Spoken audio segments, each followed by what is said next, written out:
When the captain collapsed mid-flight, passengers thought they were doomed.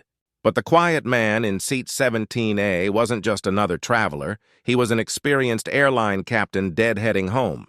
Now Marcus must convince the panicked first officer that together they can safely land 187. Souls aboard Flight 489 before.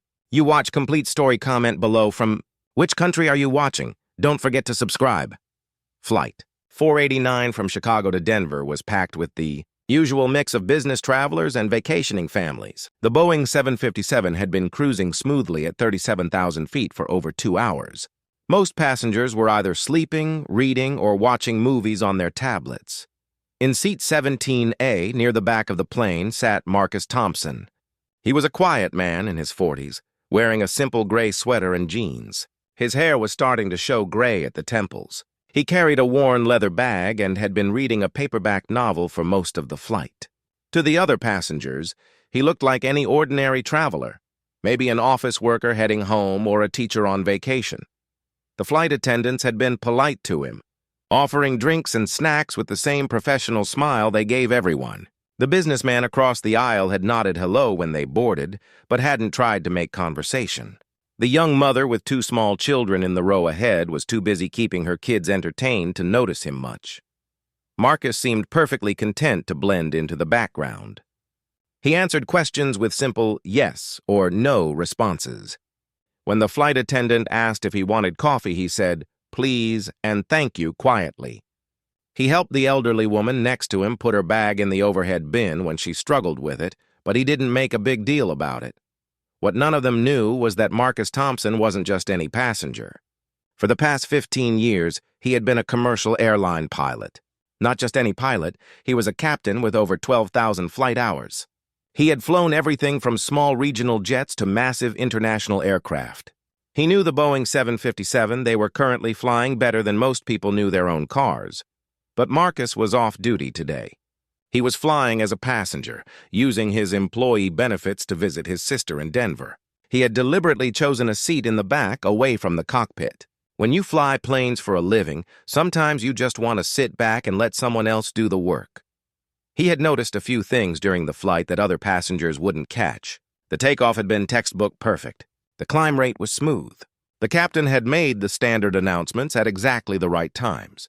Everything seemed normal and professional. Marcus knew the crew up front was good. Captain Williams was known throughout the airline as one of their best pilots. First Officer Sarah Chen was young but very skilled. Marcus had actually flown with her before and was impressed with her abilities. The flight attendants were experienced and professional. As they flew over the Rocky Mountains, Marcus looked out his window at the snow-covered peaks below. It was a beautiful, clear day. Perfect flying weather. He was actually enjoying being a passenger for once, not having to worry about weather reports, fuel calculations, or radio communications. The plane hit some light turbulence as they crossed the mountains, which was completely normal. Marcus felt the slight bumps and automatically noted that the pilots were handling it well, making small adjustments to keep the ride as smooth as possible for the passengers. About 30 minutes before their scheduled landing in Denver, Marcus heard the familiar sound of the landing gear being tested. Standard procedure. Everything was going exactly as it should. Then something changed. Marcus was just closing his book when he heard it, a sound that made his blood run cold. It came from the front of the plane, somewhere near the cockpit. It wasn't mechanical. It was human. A cry of alarm quickly cut off. The plane suddenly banked hard to the left, much harder than any normal course correction. Passengers gasped and grabbed their armrests. Drinks spilled. A few people cried out in surprise. Then the plane leveled out, but something felt wrong. Marcus's trained senses picked up subtle changes that the other passengers couldn't detect. The engine sound was slightly different. The angle of flight had changed. "Ladies and gentlemen, this is First Officer Chen," came a voice over the intercom. But something was wrong with her voice. It was tight, stressed, trying to sound calm but not quite succeeding. "We're experiencing a minor technical issue. Please remain seated with your seatbelts fastened." Marcus knew that voice. He had heard it before when he flew with Sarah Chen. But this wasn't the confident, professional voice he remembered. This was the voice of someone under extreme stress, trying not to panic. The plane banked again, this time to the right.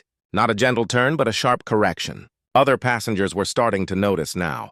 The businessman across the aisle looked worried. The mother in front of him was holding her children close. Then Marcus heard something that confirmed his worst fears. Over the general noise of the aircraft, he caught the sound of rapid, urgent radio communications coming from the cockpit. He couldn't make out the words, but the tone was unmistakable. Emergency communications. As if to confirm his suspicions, 3 flight attendants suddenly appeared, moving quickly down the aisle. Their faces were professionally calm, but Marcus could see the tension in their movements. They were checking that everyone was buckled in, securing loose items, preparing for something. The head flight attendant, a woman named Jennifer, whom Marcus recognized from previous flights, stopped at his row. "Sir, please make sure your seatbelt is tight and your seat is in the upright position." "Jennifer," Marcus said quietly, "what's really happening up there?" She looked at him more closely, and recognition dawned in her eyes. "Captain Thompson? I didn't know you were on this flight." "I'm deadheading home," he said. "Now tell me what's going on." Jennifer glanced around to make sure other passengers weren't listening, then leaned down. "Captain Williams collapsed about 5 minutes ago. First Officer Chen is flying alone, but—" She paused, clearly struggling with what to say. "But what?" "She's having trouble.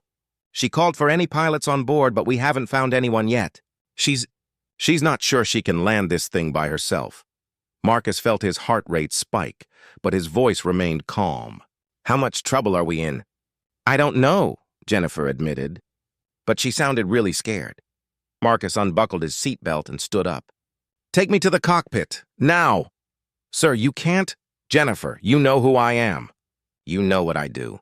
Take me up there right now, or we might all be in serious trouble." The urgency in his voice convinced her. She nodded and led him toward the front of the plane. As they walked up the aisle, Marcus could feel the aircraft's movements becoming more erratic. Small course corrections that weren't quite right. An altitude that seemed to be drifting. These weren't the smooth, confident movements of an experienced pilot in control. These were the desperate adjustments of someone who was struggling. When Marcus reached the cockpit door, he could hear urgent voices inside.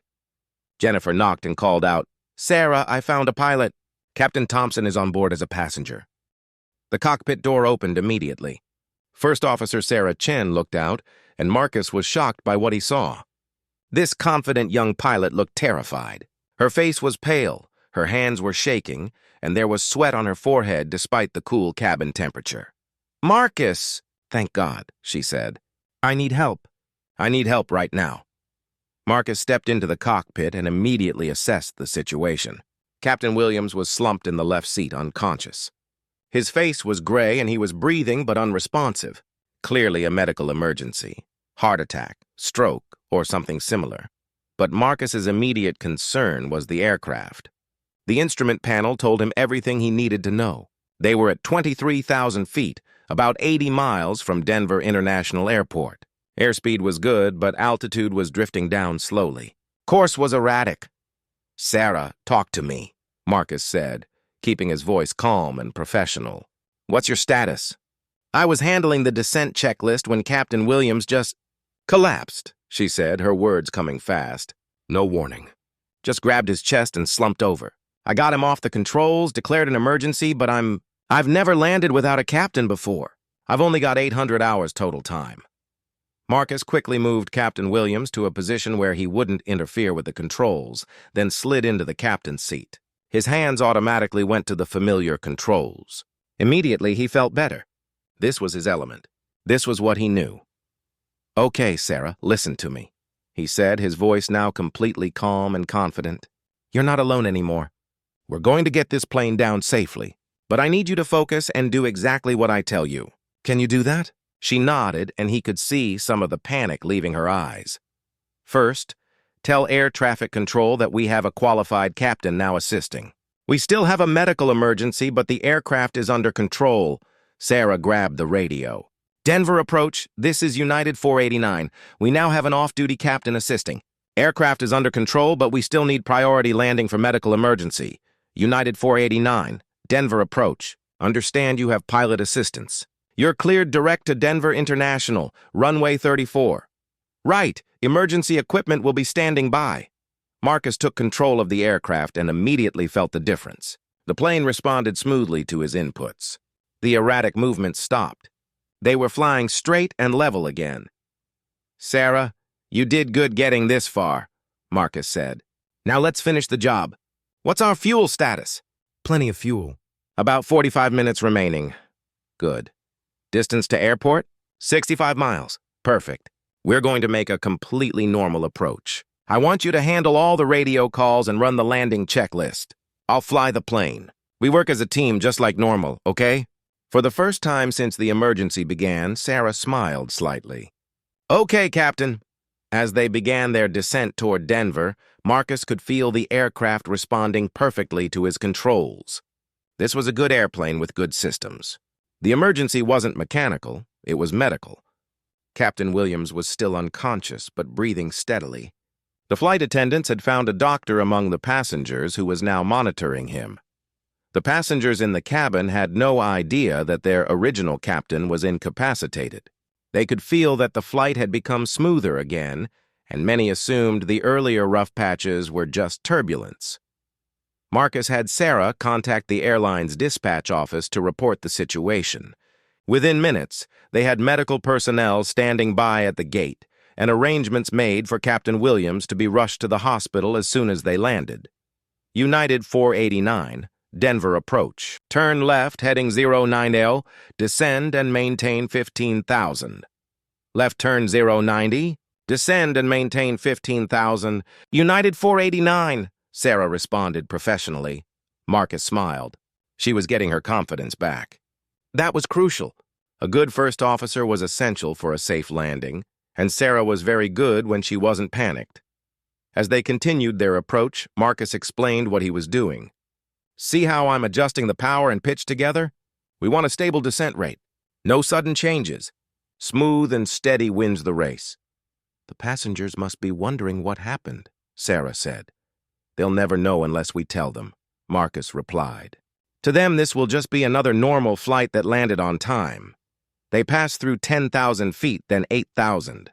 The Denver skyline was clearly visible ahead. Perfect weather for landing. Clear skies, light winds, excellent visibility. United 489, contact Denver Tower, 118.3. Good day. Tower on, 118.3. Good day? Sarah acknowledged, switching frequencies. Denver Tower, United 489 with you descending through 7,000 for 34 right. United 489, Denver Tower, runway 34. Right cleared to land. Wind 340 at 8 knots. Emergency equipment is in position. Cleared to land 34 right, United 489. Marcus configured the aircraft for landing. Flaps, landing gear, final approach speed. Everything was going perfectly. The airplane was stable on course, on glide path. Beautiful approach, Sarah said, watching the instruments. Thanks. But we're not done yet. The landing is the most important part. As they crossed the runway threshold, Marcus made tiny adjustments to keep the aircraft perfectly aligned.